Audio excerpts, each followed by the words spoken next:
စာသင်ခန်းရဲ့မွေးတရားပါလေ atmosphere 5 အင်္ဂလိပ်လိုပဲဒီကွန်ကွန်မမန်ဆက်မလို့ပါလေကွန်ကွန်မန်ကော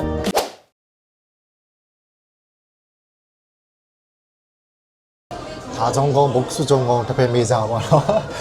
ဝါရရထက်နေတော့ထားတော့စပတ်နဲ့ပတ်သက်ပြီးတော့နည်းနည်း experience လေးပေါ့ sol ကြုံခွကြမြောင်းဒီမှာဆုံးနေနေကြတော့ဒီအကိုက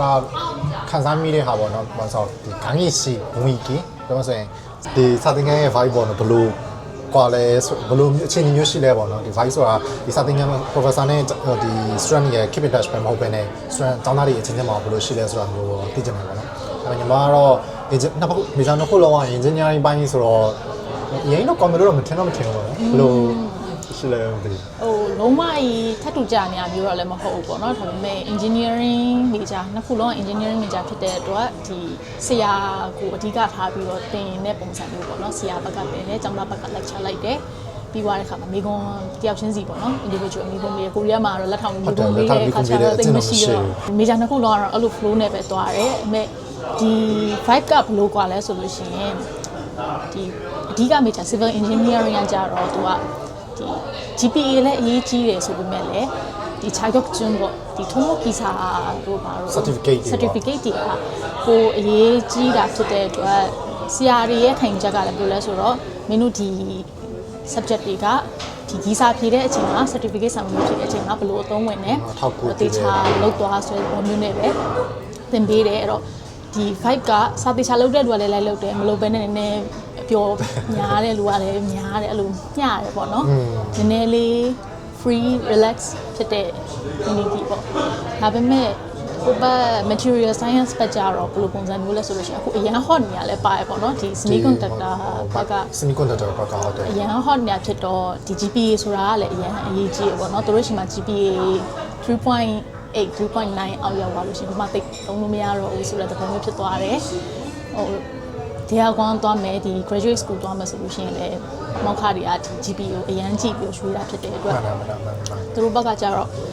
စာသင်ခန်းနဲ့ဝင်သွားတာနဲ့အကုန်လုံးကအချင်းချင်းစကားပြောနေရမျိုးလည်းမရှိဘူးကိုစာကိုပဲအဲ့လိုကုန်းလုံးနေကြတဲ့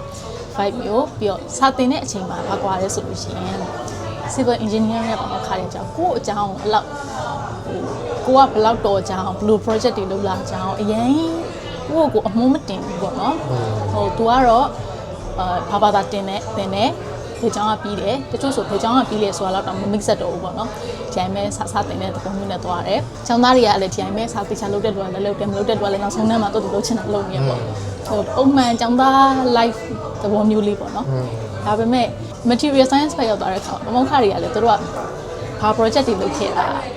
ဘယ် company ကနေဘယ်အဖွဲ့အစည်းကနေဘယ်လိုမျိုးစုတွေရခဲ့ဆိုတော့ကိုယ့်ကိုအရန်အမွှန်းတင်တဲ့ site မျိုးပေါ့ဘာလို့လဲဆိုတော့ဖတ်ပြန်ကြည့်ရလို့ရှင်လေဒီရှင်းစွတ်ချက်ဘက်ကဒီ semiconductor ဘက်ကဘုတလောအရင် hot ဖြစ်နေတဲ့အပြင်တော့ပြောမယ်အလောက်ကန်ကလည်းကောင်းတယ်လို့ပြောမှာပေါ့အဲ့လိုမျိုးဆိုတော့နည်းနည်းအပြိုင်ဆိုင်များမယ်လို့ထင်တယ်ဘာလို့ဆိုတော့ဒီအလုံးလုပ်ဖို့တက်တယ်မလားအလုံးခရင်ဝင်ဖို့တော့ကကြတော့ဒီလို GPA ကောင်းတာကလည်းတကယ်အဖြစ်ဘယ်လိုပြော appearance ကိုအဖြူဆွဲဆောင်လာအဲ့လိုပါလေနော်အဲ့လိုပါနေဖြစ်နိုင်တယ်ဆိုတော့သူတို့ကဒီလိုမျိုးနည်းနည်း green gear ဒီ environment vibe ကနည်းနည်းcompetitive ဖြစ်တယ်ပမောက္ခအချင်းချင်းကလည်းအပြိုင်ဆိုင်မျိုးပေါ့ဘယ်လိုသွားတယ်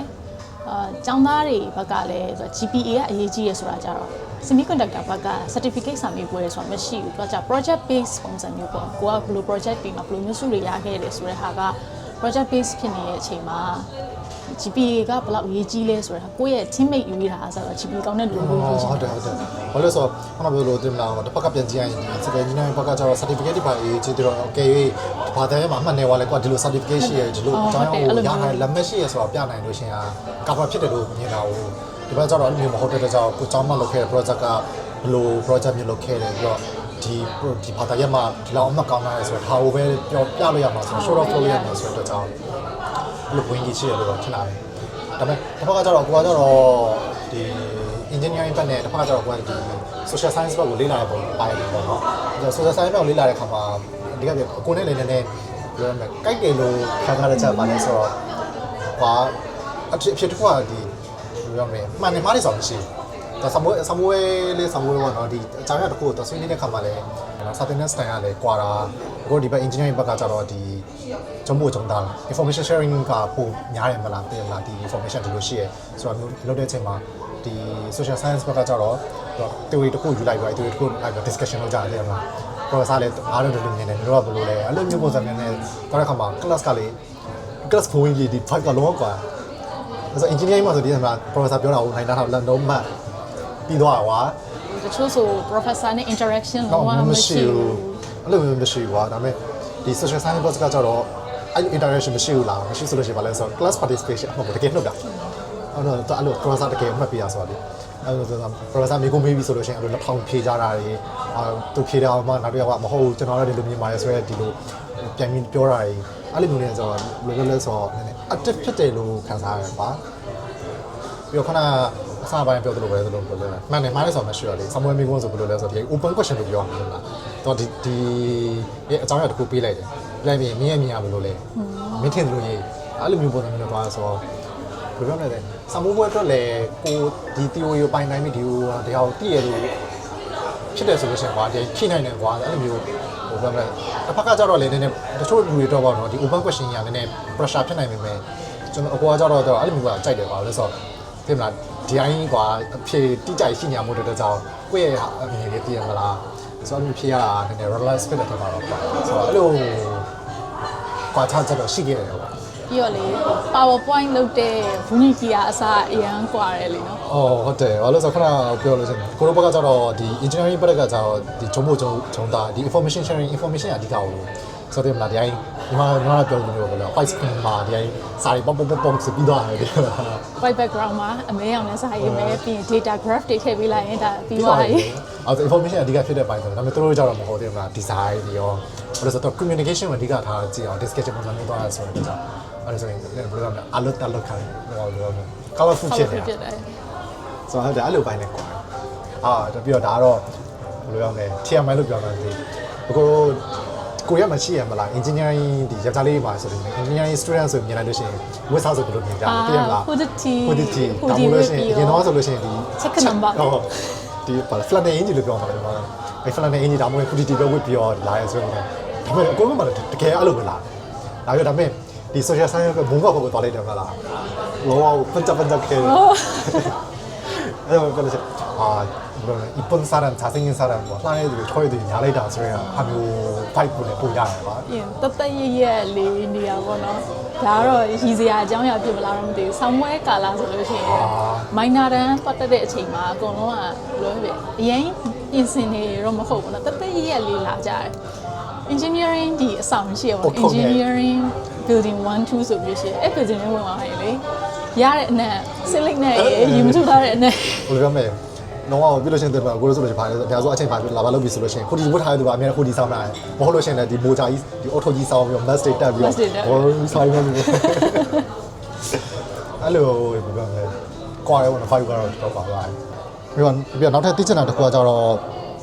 ဒီ Gilsunim ရဲ့ professor ရဲ့အမြင်ကဘယ်လိုရှိလဲပေါ့ဥမာဟိုဂျုံကုန်းချပြီးဂျုံကုန်းချဆိုဖြစ်သွားတယ်မလားကိုတို့ဒီ first major ကိုတက္ကသိုလ်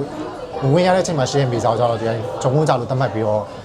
ဒါဂျုံကုန်းဆိုပေမဲ့လေသူကနောက်မှဝင်နေမလားဝင်နေကြတော့သူတို့ကြတော့ပြီးဂျုံကုန်းချလို့ဆိုလဲတုံးကြရပေါ့နော်အဲ့လိုအတုံးလုံးလေးရှိတော့ចောင်းသားတွေအချင်းချင်းမှလည်းနည်းနည်းဒီအထင်ကော်လေးရှိရကွာသူကဂျုံကုန်းချတယ်ပြီးဂျုံကုန်းချတယ်အဲ့လိုမျိုးဆိုပြီးပြောကြရပါဦးတစ်တပြက်ကိုတို့ဒီ computer science ဘက်မှာဆိုလို့ရှိရင်သိရမလားအခုတလောကဟိုဘယ်လိုမျိုးလဲဆိုတော့ဒီ programming ကိုအပြင်မှာ6လတစ်နှစ်သင်ပြီးတော့အဲ့လိုလုပ်တဲ့သူနဲ့ငါတို့က4နှစ်ကြီးသင်ခဲ့ရတဲ့သူနဲ့ဆိုပြီးအဲ့လိုမျိုးလဲရှိတယ်အဲ့ဒါမျိုးဂျုံကုန်းချပြီးဂျုံကုန်းချဆိုခေါ်တာဟုတ်ဆိုတော့အဲ့လိုမျိုးဘယ်လို professor ရဲ့အမြင်တောင်းဝင်ကျောင်းသားတွေရဲ့အမြင်အောင်ဘယ်လိုရှိလဲဆိုတာမျိုးဒီဒါကြောင့်မို့လည်းပတ်သက်ပြီးတော့အဓိကကတော့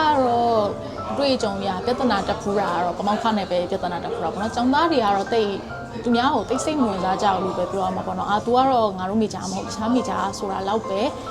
တိကြတယ်အရင်ကိုယ်စိတ်ဝင်စားတာမျိုးမရှိဘူးပေါ့နော်ဆရာတွေကြတော့ဘယ်လိုမျိုးလဲဆိုလို့ရှိရင်ဒီအတိုင်းနဲ့ဝင်လာတာနဲ့ပထမအဆုံးရက်မှာဆိုလို့ရှိရင် true shot မခေါ်သေးဘူးဒီ attendance မခေါ်သေးဘဲနဲ့ဒီစာချုံလောက်ထားတဲ့လူတွေနာမည်တွေကိုအရင်ဆုံးကောက်ခေါ်လိုက်တာကိုနာမည်လည်းခေါ်ခံရတာပေါ့နော်ခေါ်ခံရပြီးတယောက်ချင်းစီဒီမေဂျာကိုဘာလို့ double major ယူရလဲသူ့အတန်းကိုတက်ချင်ရရင်ယူရချက်ကဖားလဲပေါ့ အများကြီးအဖြေထွက်လာပေါ့နော်တချို့ကကြတော့ကညာ학점 채워야 돼서 credit ပြရမှာမလို့ညီမကကြတော့ဘယ်လိုဆိုညီမ display ဘိုင်းကိုလည်းစိတ်ဝင်စားရပေါ့နော်ဒီ display ဘိုင်းနဲ့ပတ်သက်ပြီးတော့လည်းစိတ်ဝင်စားတော့ဒီပမောက္ခရဲ့အတန်းကပမောက္ခ display နဲ့ပတ်သက်ပြီးနာမည်ကြီးရတပူးချင်တယ်ဆိုပြီးတော့တက်တာဆိုတော့ပမောက္ခရဲ့ display နဲ့ပတ်သက်ပြီးတော့လည်းစိတ်ဝင်စားတယ်ဒီနောက်ပိုင်းသုံးတဲ့ဒီ flexible display ပေါ့နော်အဲ့ဒါပတ်သက်ပြီးတော့စိတ်ဝင်စားဒီတန်းကအထောက်အကူအများကြီးဖြစ်လိမ့်မယ်ထင်လို့ပေါ့ဆိုတော့အရင်ဆုံးဆက်ပြီးရမင်းတို့ကဒါကြုံကြုံယူထားဖြစ်တဲ့အတွက်အရှိကဒီလို subject တွေကြိုတက်ထားမယ် prerequisite subject တွေတက်ထားလားအခုဒီ curriculum မှာရလို့ကြည့်လို့ရှိရင်ဘယ်လိုမျိုးလဲဒီဖြစ်ဆုံးစုကောင်းဖို့ prerequisite တွေရှိအောင်ဆိုတော့အဲ့လိုဘိုင်းတို့ပြောတာဖြစ်ဖို့များဟုတ်အဲ့လိုတက်ထားလားပေါ့နော်ဟုတ်ကဲ့တက်ထားပါတယ်ပေါ့မတက်ထားလို့ဆိုလို့ရှိရင်လည်းတချို့ဆိုနှင်ထုတ်တက်ပါမခါရရှိတယ်အဲ့အတန်းအရင်တော့တက်လို့တူတန်းလာမတက်နဲ့အဲ့လိုဒိတ်နှင်ထုတ်တာလည်းရှိတယ်ပေါ့နော်ကိုကတော့ဘယ်လိုကြုံရလဲဆိုတော့နောက်တစ်ခုကြုံရတာပေါ့နော်နိုင်ငံခြားသားကိုတယောက်တည်းဖြစ်တဲ့အတွက်အင်္ဂလိပ်လိုပြောပြီးတော့ do you understand Korean ဘာညာပေါ့그래서 교수님 저 한국말 잘해요. 네, 한국어로 수업하셔도 돼요. 이렇게 해서ကိုကကိုရီးယားလိုပြောရလေတီးပါโอเคပေါ့မဟုတ်လို့ရှိရင်အခုမှပြန်တီးခဲ့ရပါတော့ဒီနေ့လေးနဲ့ကိုနွေးတီးခဲ့ရတဲ့အကြောင်းရင်းကအဲ့ဒီတန်းက classmate နဲ့အခုလက်ထဲမှာတူတူအလုံးလုံးနေတဲ့ intern တွေကကျတော့တငယ်ချင်းပေါ့အဲ့တငယ်ချင်းရှာပြန်ပြီးရအဲ့ပမောက္ခတဲ့ဝယ်ကူကင်းဆိုလက်မခံခြင်းဘူးတဲ့လက်မခံခြင်းပဲနဲ့ဒီမှာကိုရီးယားလိုပေါ့နော်ပြောလို့ပမောက္ခကိုရီးယားလိုသင်တဲ့အဆင်ပြေပါလို့ပြောလို့လက်ခံထားရတဲ့အဲ့လိုမျိုးတွေပြန်ကြားရတယ်ဒီမှာဒါကတော့ဟိုကောင်းတဲ့ဘက်ကနေတစ်ဖက်ခုနပြောလို့ဒီကိုရီးယားစကားပြောတတ်တာကျွမ်းကျင်တာပြောတတ်တာတဲ့ကျွမ်းကျင်ပြောနိုင်တာဒီလက်ချလိုက်တဲ့ဘိုင်းတွေဒါမှမဟုတ်တခြားဒီလိုခုနပြောတဲ့ opportunity အပိုင်းတွေမှာလည်းအများကြီးခေါ်ရတယ်လို့မြင်တယ်ခုနပြောလို့ခုနပြောညီမရဲ့တက်မှာဆိုညီမဝဲကူခင်ပထမဆုံးလို့ပြောသလိုအကိုဆိုလဲအကိုရဲ့ဒီပတ်ဝန်းကျင်မှာဆိုလဲကိုဝဲကူခင်ပထမဆုံးပါဆိုတော့အကြီးနေပဲအတူတူတင်မှာကိုရီးယားနေပဲအတူတူဟိုအများနဲ့အတူလောက်ခဲ့ရပြီးတော့နိုင်ကြတာကိုတယောက်တည်းဖြစ်နေတာဒါပေမဲ့လေဟိုသူတို့ကလည်းကိုယ်ဘယ်လိုလဲဆိုတော့ဒီကိုရီးယားစကားကောင်းပြောတတ်တာပဲဟိုလိုဖြစ်တယ်ပါညာဆိုပြီးတော့အဲ့လိုမျိုးမရှိဘဲနဲ့တည်ရမှာလုပ်ပေးကြရတယ်ကွာဆိုတော့ဒါတော့ကိုယ့်ရဲ့ပြောမယ် language ကိုယ့်ရဲ့ skill နဲ့ကိုရတဲ့ကိုယ့် opportunity တွေတည်ရမှာလား language ရထားလို့ရှိရင်ကတော့ပမောက္ခအနေနဲ့ဘယ်လိုပဲပြဿနာရှာရှာပေါ့နော်ပမောက္ခဒါကတော့ဒီလိုဖြစ်တယ်အကျိုးနဲ့အကြောင်းပေါ့နော်ပြန်ရှင်းပြလို့ရတယ်ဒါပေမဲ့တချို့ပမောက္ခတော်တော်ခွဲခြားပမောက္ခရှိတယ်သူကကြတော့ဟိုနိုင်ငံခြားသားရဲ့ဘာရဲ့ကိုရီးယားရဲ့ခွဲခြားမဟုတ်ပေါ့နော် major အချင်းချင်းကိုခွဲခြားနင်ကအဲ့ major မှာတက်နေရဘာလို့ဒီ major ကိုလာတက်တာလဲအစတည်းကဒီ major ကိုယူလေးဘာလို့ဟို major ကိုသွားယူထားလဲပေါ့အဲ့လိုမျိုးပေါ့နော်ဒီကတော့ပမောက္ခဆိုတာလည်းသိရမှာလေလူဆိုတာအများအားစိတ်ဝင်စားတာတသက်လုံးဒီတိုင်းစိတ်ဝင်စားတဲ့အရာကိုတစ်ခုတည်းကင်ရွေးနေရမှာမဟုတ်တာလို့နော်စိတ်ဝင်စားပြောင်းသွားရှိမယ်စောစောလိုမျိုးပင်ရင်းနဲ့မှကိုယ့်ရဲ့ဒီလိုချင်တဲ့ပန်းနိုင်တဲ့နည်းနည်းလေးလွဲနေရဲဆိုတဲ့ဟာမျိုးကိုသိပြီးတော့တခြားမိကြဘူးလွဲတက်တဲ့လူလည်းရှိတယ်အဲ့အမျိုးမမခကြည်ကြည်လုံးမြမစင်းစားတာလားဒါမှမဟုတ်တမင်ပဲရစ်တာလားတော့မသိဘူးပေါ့နော်မိကြအချင်းချင်းခွဲကြတိတ် welcome လုပ်ချင်ဘူးပေါ့ကိုရိုဘက်ကကြတော့ဒီမှာရဆိုဒီ alta every time အပ်ပါဘောနော်အဲ့လိုဘယ်လိုဖြစ်လဲဆိုတော့ခဏပွဲလို့ပဲပြောမှာပေါ့ဘယ်လိုဖြစ်ကြပါလဲဆိုတော့ဒီကိုရိုတစ်သက်ပဲကိုရိုခုံကုန်းဒီ computer science ဘက်မှာကြတော့အဲ့လိုဂျုံကြပြီးဂျုံကဆိုပြီးတော့ professor တွေကတော့ဘာမှဖြစ်ပဲကျောင်းသားတွေချင်းချင်းမှာဖြစ်ကြတာပေါ့ဘာလို့ဆိုတော့ဒီမှာဟိုကုတလောကဒီ job opportunity ကလည်းဘယ်လိုပြောလဲဆိုတော့ရှင်းမိဆိုင်ဒီ fresh တွေကိုအရင်မျိုး fresh graduate တွေအရင်ခေါ်တော့ကွာမခေါ်တော့တဲ့အခါကျတော့ဘာဖြစ်လဲဆိုတော့ဒီဂျုံကြတွေကဒီမှာငါတို့ရဲ့အခွင့်အရေးတွေကိုသူတို့ကယူသွားတဲ့ပုံစံမျိုးပြီးတော့သူတို့ကဘယ်လိုပြောလဲဆိုတော့ဒီဂျုံကြအသေးမလားဘယ်နှစ်လေးတက်ပြီးတော့ဘယ်နှလလေးတက်ပြီးတော့ဒီမေဂျာကိုယူသွားပြီးတော့ငါတို့နဲ့လိုက်ရှင်းပြီးတော့ငါတို့ကကြောင့်ဒီနေ့ကြီးတက်ခဲ့ရပြီးတော့အဲ့ဒါဆိုအဲ့လိုမျိုးနဲ့ဟိုဒီလိုအမျိုးတော့တမချင်းချင်းမှာတော့ရှိကြတယ်ကွာအဲ့လိုဖြစ်လေးတော့ရှိခဲ့တယ်ဆိုတော့အဲ့ဆိုခဏဗာလဲညီမပြောတဲ့စကားမှာကိုခဏကြည့်လိုက်ရတာ professor တယောက်ကပြောလဲဆိုခဏပြောရဲဒီပေစာတဖို့အတွက်ဒီဘာသာရေးကိုတဖို့အတွက်ရှေ့ကဒီလိုဘာသာရေးတွေတထားလာပါညာဆိုမြည်တဲ့ဆရာမှာကိုဟိုခေါင်းနဲ့ပေါ်လာတာဒီဂျုံကုန်းကီချိုအခြေခံဂျုံကုန်းရဲ့အခြေခံတွေကိုမသိဘဲနဲ့မသိဘဲနဲ့ပြောမှာဘာလို့ဆိုတော့တပိမေစာရှောက်လိုက်တဲ့ခါမှာအများစုအဖြစ် first year ပြီး second year လောက်မှာရှောက်ကြတာဆိုဘယ်လိုဖြစ်တစ်နှစ်ခွဲကျော်လောက်ကဟိုသူတို့မိသားရဲ့သူတို့ကျောင်းသားတွေတင်ခဲ့တာကိုကဟိုနောက်မှပြန်တင်ရတာမျိုးဒါမှမဟုတ်လိုက်တင်ရတော့အဲ့လိုမျိုးတွေရှိရောဟိုအခက်ခဲဆိုလဲအခက်ခဲပေါ့ဒါမှမဟုတ်လို့ရှိရင်ဘလို့လောကလည်းဆိုရမျိုးသိချင်တာမှာဘာလို့ဆိုတော့ဟိုတပိမေစာဆိုပေမဲ့လည်းအဲ့မေစာအတွက်ကို credit ကနည်းသွားရင်မလား36ခုလားခေါင်းပြော36 45ပေါ့အဲ့လိုမျိုးပတ်ဝန်းကျင်နဲ့ယူရတာဆိုတဲ့အတွက်ကြောင့်အဲ့ 전공 기초 지식 그러면အခြေခံဒီ knowledge တွေရှေ့နဲ့ပတ်သက်ပြီးတော့ဘယ်လိုအခက်ခဲဒါမှမဟုတ် information ပေါ့ ဟိုခက်ခဲရှိခဲ့လဲဆိုတော့ညီမကဒီ second semester မှာစလုပ်တာပေါ့နော်ဆိုတော့ engineering major နှစ်ခုဖြစ်တဲ့အတွက် first year ကတော့အကုန်လုံးဒီ calculus တို့ physics chemistry အကုန်တူပဲသင်ရတယ်အဲ့တော့ first year မှာ gap မရှိဘဲနဲ့ဒီ second year subject မှာကျတော့1နဲ့2နဲ့ခွဲထားတဲ့ subject တွေရှိတယ်အကိုက second semester မှာစဝင်တာဖြစ်တော့1ကိုမသင်ခဲ့ရဘဲနဲ့2ကိုအရင်လာတက်ရလို့ဖြစ်တာပေါ့အဲကြတော့တချို့ပမောက္ခတွေနေရဲ့အချိန်မှာဘယ်လိုလုပ်ရလဲဆိုလို့ရှိရင်2အခုမှ double major စယူတာမဟုတ်လို့ပါ1ကိုနောက် semester မှာတင်တက်ပါမယ်သူထောင်းမြန်တက်ပါမယ်ဆိုတော့ဟာကိုကောင်းကောင်းပမောက္ခနဲ့ persuade လုပ်နိုင်ရတယ်ပေါ့နော်လိုလုံးနိုင်တချို့လုံးဝမမေးရပမောက္ခရရှိပါတယ်လုံးဝမမေးရပမောက္ခဆိုရင်တော့ကျန် easy ဝင်တက်ရုံပဲပေါ့အဲ့တော့ second year first sem ရဲ့ subject ကလည်းတကယ်တမ်းကျ engineering math တို့ဒီ numerical analysis တို့ကကျလည်းထပ်နေတဲ့ subject တွေပဲပေါ့အဲ့တော့ဒီ major နှစ်ခုထပ်နေရ major နှစ်ခုထပ်နေရတာဆိုတော့6ဘာသာမှာ2ဘာသာလောက်ပဲကွဲနေရဆိုတော့အဲ့ဒီ subject တွေကိုတက်ရ first semester မှာပြန်ပြီးတော့ပေါင်းတက်လိုက်တာပေါ့နော်တစ်ခါပြန်ကြည့်ရင်တော့ကောင်းတော့မျိုးကြော်ညီမတို့ပြောမယ် College of Engineering လို့ရဲ့ဒီ College of Engineering ပေါ်မှာဂုံးတဲ့ရဲ့အောက်မှာရှိတဲ့ဒီကွာတွေမှာကွာသွားတဲ့ major နှစ်ခုယူလိုက်တဲ့ပုံစံမျိုးဖြစ်သွားမှာပေါ့အဲ့လိုမျိုးကျတော့နည်းနည်းဘယ်လိုခဏပြောတော့ဒီဂျုံကုန်းကြီးချိုယူရတာမျိုးတွေပိုင်းမှာဆိုနည်းနည်းတတ်ဖြစ်တာပေါ့နော်အမေအကယ်၍မဟုတ်ဘဲနဲ့တခြားလောကကွာတယ်ခဏပြောလို့ကိုလိုမျိုးစိတ်ဝင်စားလို့ပါလေမုံကွာဘက်ကတည်ရမလား social science ဘက်ကဟာယူမယ်ဆိုရင်အကိုကတော့မင်းဖြစ်တာဘာခံစားလဲဆိုတော့နည်းကွာတာပေါ့နော်ဒီအကိုလည်းဘာကိုတက်လိုက်တယ်ဆိုတော့အကိုကတက်တော့ကျတော့ဒီတက်ရမိချောင်ပဲတက်လိုက်တာပါပဲမဟုတ်ပဲဖွရမိချောင်တက်လိုက်တာကွာအဲ့တော့ကတက်ရပဲရှိတယ်ဖွရမိချောင်လှမ်းတက်လိုက်တာဆိုဆိုင်းဘက်ကဆိုတော့တချို့ဘိုင်းတွေကကျတော့ကိုဒီ ID ဘိုင်းဒီ computer science မှာသုံးတဲ့ဘိုင်းတွေဆိုလို့ရှင်တော့လိုက်နိုင်ပြီမဲ့တချို့လုံးဝဟိုတည်ရမလားဒီ theoretically psychologically ဘိုင်းသွားတယ်ဒီ sociology ဘိုင်းသွားတဲ့ဟာမျိုးကြတော့သူတို့ကတင်ခဲ့တဲ့တင်မှာဂျုံမှုကြီးရှိတဲ့သူကြတော့လေဆိုတော့ဒီ discussion လုပ်တဲ့ဘိုင်းမှာဘယ်လိုပြောလဲသူကမရှိဆုံးဘူးတော့အဲ့လိုမျိုးလဲဆိုတော့ဒီရှိသွားတဲ့ knowledge နဲ့တော့ဘယ်လိုမျိုးချိတ်ဆက်ပြီးပြောသွားတာဆိုတော့လေဆိုတော့အဲ့လိုမျိုးဘိုင်းမှာတော့နည်းနည်းအခက်ခဲတော့ရှိတာပေါ့နော်အဲဆိုဒီဂျုံကုန်းနှစ်ခုထားတဲ့မှာ gap ဖြစ်တဲ့ဟာကို short ချင်ရင်တော့ tip တစ်ခုကတော့ဒါဂျုံကုန်းလို့ကိုအစီအစဉ်ရှိရဆိုရင်စိုးနိုင်သမျှစိုးလို့ကိုကိုလည်းအဲ့လိုမျိုးလောက်တာတော့ second year ပေါ့ဘာလို့ဆိုဒါဘာလို့ကောင်းတာလဲဆိုတော့ပြောရင်ကိုရီးယားဒီ major နှစ်ခုဖြစ်သွားတဲ့အတွက်ကြောင့်ဒီ major နှစ်ခုရဲ့ပြောမှဆိုရင်ဒီ graduation requirement တွေလည်းဖြစ်ရသေးတယ်လို့သိထားရပါတော့ဘာလို့ဆိုတော့ဟို major တစ်ခုတည်းဖြစ်ရတော့မှသိရမလားဟိုကဖြစ်ရတရားဖြစ်ရလောက်ရရများနေဆိုတော့ major နှစ်ခုဖြစ်သွားတဲ့အတွက်ကြောင့်တော့အဲ့လိုမျိုး information တွေလည်းလိုသေးတော့စောလုပ်ပြီးတော့ဖြည့်တာတော့ကောင်းတယ်လို့မြင်တယ်ကောင်းတယ်နောက်တစ်ခုကစူပန်ရှင်းဆောင်လုပ်တဲ့အခါမှာအတန်းတွေကတော့ရေးစရာများတယ်လीเนาะဒီအတန်းတွေအများကြီးရှိရဆိုပြီးကိုကရှိသမျှအတန်းတွေအကုန်လိုက်တက်စရာမလိုတာဖြစ်တဲ့အတွက်ဒီ detail ပေါ့ဒီ course ကို detail ရှင်းပြထားတဲ့ဟာမှာကြည့်လိုက်လို့ရှိရင်ဘယ် subject ကဒီရှေ့မှာအတန်းတူတက်ထားဖို့လိုတယ်ဘယ် subject ကတူတက်ထားဖို့မလိုဘူးဆိုတဲ့ဟာကိုကြည့်ပြီးတော့ဒီအတန်းဆင်းယူတာပဲဖြစ်ဖြစ်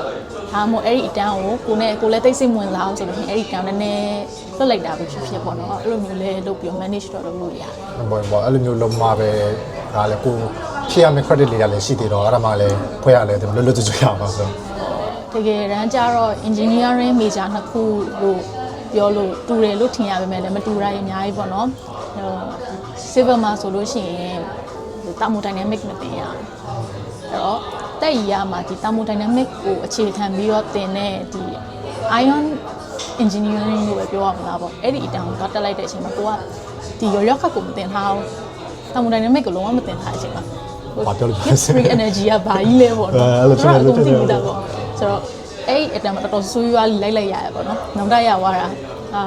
ဒီရောခါကိုအရင်တက်လိုက်ရမှာဆိုပြီးတော့နောက်တက်ရတယ်လို့ရှိတယ်နောက်တစ်ခုကကြတော့ဒီတင်ချာပေါ့နော်ကိုရီးယားအကုန်လုံး major နှစ်ခုလုံးကတင်ချာကိုတူတူသင်ခဲ့တယ်ဒီ material science လဲ calculus တွေ engineering maths တွေသင်တယ်civil ကလည်းဒီຢာတွေသင်တယ်ဒီကုန်းဆိုအောင်လို့ဒီကြောင့်ကုန်းတော့သင်ရတယ်သင်ရမယ်မတူတာနှစ်ခုကကြတော့ civil မှာကရိုးသင်ချပဲ just calculation calculator နဲ့လည်းရပြီ simple calculation ပေါ့နော် simple integral လောက်ပဲဟိုရှင်းဆိုခြင်းမှာကြတော့ Laplace transformation တို့ Fourier analysis တို့ဒီ wave function တွေပါအဲ့လိုမျိုးတွေအရင်ဒီ engineering math ကိုအရင်သုံးတယ်ပေါ့နော်အဲ့လိုမျိုးဟွာတာလေးတွေအများကြီးရှိတယ်အဲ့ဒါဆိုတော့ကျွန်တော်စောစီယူထားလဲကောင်းပါရဲ့ကောင်းတယ်ကိုက first year လောက်တက်ပြီးပြီဆိုလို့ရှိရင်တကယ်ကြောက်သိရတယ်နော်ဒီဝေဂျာကကိုလိုချင်တဲ့မုတ်ဖြူနဲ့ကြိုက်တာအဲ့မဲ့အဲ့ဒါသိရဆိုတာလေဟိုကိုကမြင်မိတာတစ်ခုอ่ะပေါ့နော်ဘာလဲဆိုတော့အဲ့ဒါကိုဘယ်လိုလဲဂျုံကုန်းတွေကိုယူမိမှလည်းမြင်မိတာပေါ့နော်ဘာလို့ဆိုတော့လူရှိရမှာလားကိုရတည်တယ်လို့ဆိုတော့ဘယ်လိုဘာလဲဆိုတော့ scholarship ရဖို့ကလည်းလိုအပ်တယ်လေတည်ရမလားအဲ့ကျတော့ဘယ်လိုလဲဆိုတော့ဂျုံကုန်းတွေတိတ်မတက်ဖ ೇನೆ တင်မှာ QN တွေတက်တာမျိုးတခြားရင်နဲ့ဟိုမှာ first year မှာအများဆုံးလည်းဂျုံကလည်းတိတ်တော့မရှိရတာလည်းပါတယ်တည်ရမလားအဲ့ဒီလိုဆိုတော့ဘယ်လိုလဲscholarship ထဲမှာတော့လုပ်လိုက်ပြီမဲ့ဒီဂျုံကုန်းနဲ့ပတ်သက်တာလည်းမတရားတာမျိုးလည်းဖြစ်နိုင်တယ်လေတည်ရမလားအဲ့လိုမျိုးဆိုတော့ဒါတော့ကိုရွေးချယ်မှုပေါ့နော်ဘယ်လို scholarship ကိုယူချင်တာလားဘာလို့လဲဆိုတော့ဂျုံကုန်းကလည်းပြောမှတ်တယ်ပြောခတ်တာကို